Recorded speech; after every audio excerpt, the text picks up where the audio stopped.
बिहार में रिश्वतखोरी के कई मामलों में रंगे हाथ गिरफ्तारियां की गई हैं। ऐसा जो कई घटनाएं आई हैं जिसमें अपने ही थाना में के हाजत में बंद कर दिए गए हैं थाना के कर्मी। कहीं मुंशी के शराब पार्टी का वीडियो वायरल होता है थाने में बैठ के, कभी दरोगा के रिश्वतखोरी का, और अब तो रिश्वतखोरी की बात इतनी आम हो गई है कि तकरीबन ऐसे 5 से 6 मामले हम मेरी जानकारी में है जिसमें अब तक कोई कार्रवाई नहीं हुई। रिश्वतखोरी का वीडियो ऑडियो वायरल हुआ था, कार्रवाई अब तक नहीं हुई है। टीम गठित कर दी गई है, जांच पे जांच जारी है। इसी क्रम में अब दीदारगंज के थाना प्रभारी राजेश कुमार को रंगे हाथ विजिलेंस की टीम ने रिश्वत के 60,000 रुपये के साथ गिरफ्तार किया। जी हाँ, दीदारगंज के थाना प्रभारी राजेश कुमार एक बालू माफिया से सेटिंग के बाद 60,000 की उससे रिश्वत ली। अपने एक सिपाही के साथ थाने में पदस्थापित एक कांस्टेबल के साथ राजेश कुमार थे और ठीक उसी वक्त शिकायत पर विजिलेंस की छापेमारी हुई। 60,000 रुपया और अपने सिपाही एक मातहत के साथ राजेश कुमार को विजिलेंस की टीम ने गिरफ्तार किया। पूछताछ के बाद विजिलेंस की टीम उसे अपने साथ लेकर दोनों को चली गई है। ये लगातार ऐसी घटनाएं हो रही हैं। यहाँ पर बड़ा अहम बात यह है कि जो हिम्मत करता है रिश्वतखोरी की शिकायत विजिलेंस से करता है, कार्रवाई केवल उसी में होती है। नहीं तो बिहार के थानों की आम बात है कि यहाँ जब तक आप चढ़ावा नहीं देते हैं, सिर्फ कागज पर दरखास्त लिख के दे रहे हैं, तो कभी केस दर्ज नहीं होगा। ये फॉर्मेलिटी भी, मतलब देखने की भी औपचारिकता कोई विभाग का अधिकारी नहीं करेगा थाने में। हाँ, उसके साथ मोटा माल दे रहे हैं आवेदन के साथ, तब उम्मीद रखिए थोड़ी सी कार्रवाई होने की कोई गुंजाइश है। मतलब जब थाने में दरोगा की पोस्टिंग होगी लाखों लेकर, तो वो बिना पैसे लिए कैसे ही आपका कोई काम करेगा।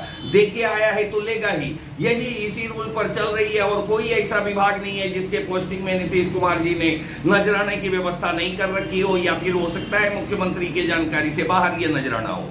दोनों बातें हो सकती हैं, लेकिन ऐसा कोई थाना नहीं जहां पोस्टिंग के लिए मोटी रकम नहीं देनी पड़ती हो। तो राजेश कुमार अपने एक और सिपाही के साथ गिरफ्तार कर लिए गए हैं 60,000 रुपये के साथ। अभी 2 दिन पहले जो है छापे मारा था वो ढिल्लो ने, एसपी मानवजीत सिंह ढिल्लो ने, उसमें थानेदार थाना छोड़कर फरार हो गया और वहां से 9,500 रुपया रिश्वत के बरामद किए एसपी साहब ने। कल ये कड़ी अभियंता भी गिरफ्तार हुआ है अपने एक डाटा ऑपरेटर के साथ बिहार में। अब ये दीदारगंज के थाना प्रभारी चढ़े हैं पुलिस के विजिलेंस के हत्थे। अपने ही थाने के हाजत में बंद होने वाले थानेदारों की सूची में आया नया नाम राजेश कुमार का।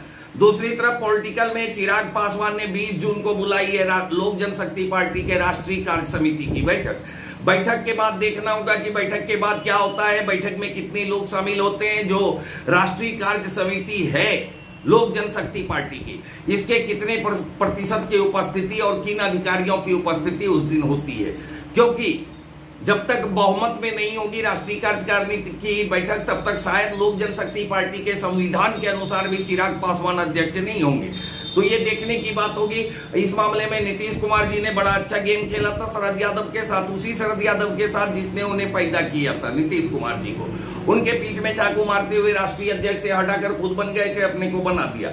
ठीक इसी तरह किया गया है पशुपति पारस के द्वारा। निश्चित रूप से पशुपतिनाथ पारस ने आज दावा किया है कि मंत्री बनाए जाएंगे केंद्र सरकार में और ये पद छोड़ देंगे। अब स्थितियां स्पष्ट है कि कहां से डील हो रहा पशुपतिनाथ पारस का। लेकिन यहाँ ये बता दें कि चिराग पासवान का अहंकार आज के विनाश के लिए जो ये दृश्य दिखाई दे रहा है, इसके लिए सबसे बड़ा जिम्मेदार है चिराग पासवान ने अपने को पार्टी का मालिक समझ लिया, नेता नहीं।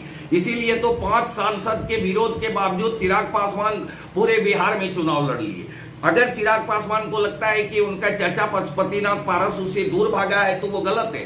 चिराग पासवान को अगर लगता कि उसका चाचा है पशुपतिनाथ पारस, तो प्रदेश अध्यक्ष से पारस को नहीं हटाया जाता। इसके बाद भी अगर चिराग पासवान को लगा होता कि उसके पिताजी के मौत के बाद चाचा, बड़े चाचा के मौत के बाद छोटे चाचा ही उनके पिता तुल्य हैं, ये पारस पशुपतिनाथ पारस, सांसद पशुपतिनाथ पारस, तो निश्चित रूप से उनके सलाह पर पार्टी के जो नैया है वो आगे बढ़ाते। लेकिन उन्हें अहंकार हो गया। चिराग को लगा कि ये जो है सब कुछ मेरा है, मेरा उत्तराधिकारी मैं हूं, इन सबों को साइड कर दूंगा तो क्या होगा। परिणाम क्या हुआ कि अपरिपक्वता, उम्र का असर। अगर पशुपतिनाथ पारस उसके जगह नेतृत्व कर रहे होते तो कभी मोदी के गोद में नहीं खेलते, बल्कि एनडीए में बढ़ के चुनाव लड़ते तो 5-10 विधायक भी सदन में पहुंचे होते। लेकिन ये अपरिपक्वता, अहंकार और मोदी की जो कलाकारी है, वो जादुई ताकत की, अपने सामने बैठा उसको मोहित कर लेने की, वो ताकत ने बहुत काम दिया। चिराग पासवान को हवा में नरेंद्र मोदी ने उड़ा दिया और उड़ाते हुए पूरे विधानसभा चुनाव लड़ लिया। भाजपा अपनी स्थिति इतनी मजबूत हो गई कि जो 40 पे थे 75 74 चले गए और 74 वाला 40 पे आके अटक गया।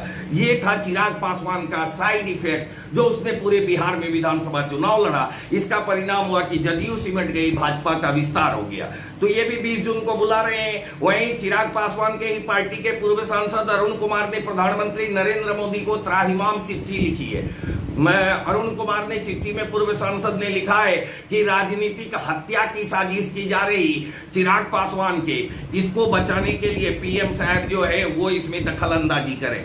अब हैरत की बात है कि अरुण कुमार ने चिट्ठी जो लिखा है, मुझे लगता है मीडिया को यह बताने के लिए कि हमारे घर में जो कुछ हो रहा ये तहस नहस कार्यक्रम नरेंद्र मोदी जी का पैदा किया हुआ है। वरना नरेंद्र मोदी को चिट्ठी लिख रहे हैं और नरेंद्र मोदी सहित भाजपा कोई चिराग के पक्ष में एक शब्द नहीं बोल रही, उल्टे चिराग को लपेटा जा रहा। अब देखिए कि गेम कितना अच्छा है कि अरुण कुमार उसी मोदी को चिट्ठी भेज रहे हैं जिस मोदी ने इतने षड्यंत्र को जन्म दिया, और ये सोचकर भेज रहे हैं कि कहीं मोदी को रहम आ जाए। तो अच्छी हालत है।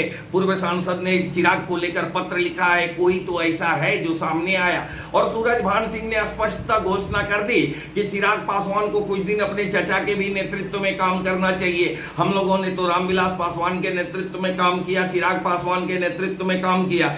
दूसरी तरफ आइए कि हाईकोर्ट और कोविड-19 का मामला। बिहार की हाईकोर्ट जो है सुनवाई कर रही है, पटना हाईकोर्ट कोविड-19 पर सरकार के रवैये की।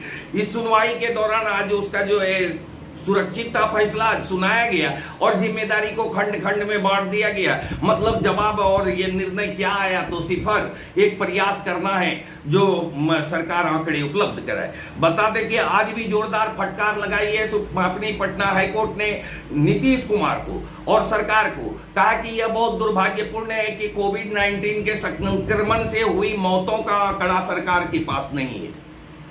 हाईकोर्ट, पटना हाईकोर्ट कहती है कि यह बहुत दुर्भाग्यपूर्ण और चिंताजनक है कि कोविड-19 से जो बिहार में कुल मौतें हुई हैं, इसका आंकड़ा राज्य सरकार के पास नहीं है। यह सवाल मैंने पहले भी उठाया था कि इससे पता चलता है कि राज्य की स्वास्थ्य व्यवस्था किस स्तर पर है कि 28 प्राइवेट हॉस्पिटलों में जो कोविड-19 कोरोना वायरस के संक्रमितों का इलाज हो रहा था, वहां कितने लोगों की मौत हुई ये सरकार को पता नहीं है। और सरकारी हॉस्पिटलों में कितने की मौत हुई ये भी सरकार के पास अभी तक पूर्णतः तथ्यपूर्ण जानकारी नहीं है, न तो बिहार सरकार के वेबसाइट पर यह अभी तक अपलोड हो पाया।